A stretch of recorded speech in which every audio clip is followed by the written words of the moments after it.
నిన్నటి రోజున ఏదైతే నా మీద సోషల్ మీడియాలో నా ఫోటో పెట్టి నాపై అసత్య ఆరోపణలు చేస్తూ వ్యక్తిగతంగా దూషిస్తున్న వారి విషయాలపైనే ఖండిస్తూ ఏదైతే విషయాలు ఆరోపణలు చేయాలనుకున్నారో నిజాలు తెలుసుకొని విషయాలు ఏంటిది అని తెలుసుకొని చేస్తే బాగుండు. తప్పుడు ఆరోపణలు చేసుకుంటూ వ్యక్తిగత ప్రతిష్టకు మనోవేదన గురి అయ్యే విధంగా వీరి పోస్టులు ఉన్నాయి. ఇట్టి పోస్టులు పెట్టిన వారిపై నేను చట్టపరంగా పోలీస్ స్టేషన్ ద్వారా కోర్టు ద్వారా లీగల్గా వెళ్ళదలుచుకున్నాను. ఏదైతే మీరు ఆరోపణలు చేస్తున్నారో ఆ ఆరోపణలు ఆధారాలతో సహా తీసుకొచ్చి ఈ విషయాలు ఏంది వివరణ ఏందని మీరు ఆధారాలతో సహా చూపిస్తే బాగుండు.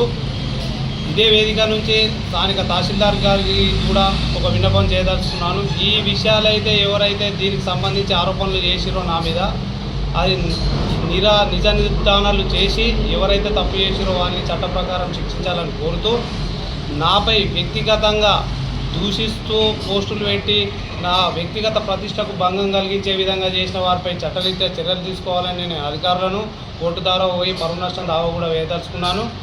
ఇంకొకసారి పార్టీలు మారినా కానీ ఎన్ని పార్టీలు మారినా ప్రజల సంక్షేమం కోసం పనిచేసా. నా మీద 32 కేసులు ఉన్నాయి. పార్టీ మారినప్పుడల్లా 10 కేసులు అయినాయి. ప్రజల కోసం నేను పనిచేసిన తప్ప వేరే ఉద్దేశంతో ఏది లేదు. ప్రజలకు తెలుసు, నా గ్రామ ప్రజలకు తెలుసు. నా గ్రామ ప్రజలకు తెలుసు ఏదైతే ఆరోపణలు చేస్తున్నారో వారి గ్రామ ప్రజలకు కూడా తెలుసు చిన్నలింగపూర్ ఎంపీటీస్ అంటే ఏంటిది అనే విషయము.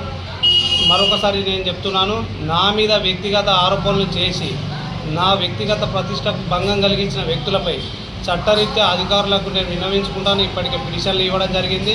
కోర్టుకు వెళ్ళి వారి మీద పరువు నష్టం దావా వేసి ఖచ్చితంగా న్యాయ పోరాటం చేసి వాళ్ళ సంగతి ఏంటో చూస్తాము.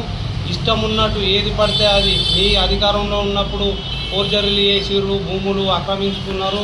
మీరు జైలుకి చేసిన తతంగం చూసినాం. కానీ కాంగ్రెస్ పార్టీ నాయకులపైన కానీ మా పైన కానీ వ్యక్తిగత ఆరోపణలు చేస్తూ చిల్లర మల్లర పోస్టులు పెడితే మాత్రం ఊకుండేది లేదని ప్రెస్ ద్వారా నేను ఖచ్చితంగా విజ్ఞప్తి చేస్తున్నాను. నా వ్యక్తిగతంగా నాపై ఆరోపణలు చేసి నిందలు మోపిన వారిపై చట్ట పరిధిలో నేను చర్యలు తీసుకునడానికి నేను కోర్టుకు వెళ్తున్నాను. దయచేసి ఇంకోసారి ఏదైనా ఆరోపణలు చేసేటప్పుడు ఆధారాలతో సహా వెళ్ళి అధికారిని అడిగి ఎవరు తప్పు చేసారు న్యాయ విచారణ కోరుని మేము కూడా వేదిక ద్వారా కోరుతాము. ఆరోపణలు చేసేటప్పుడు ఆధారాలతో సహా ఉంటే బాగుంటుందని తెలియజేస్తూ నాపై వ్యక్తిగత ఆరోపణలు చేసిన వారిపై చట్టరీత్యా చర్యలకు లీగల్గా ప్రొసీడ్ అవుతారని తెలియజేస్తుంది.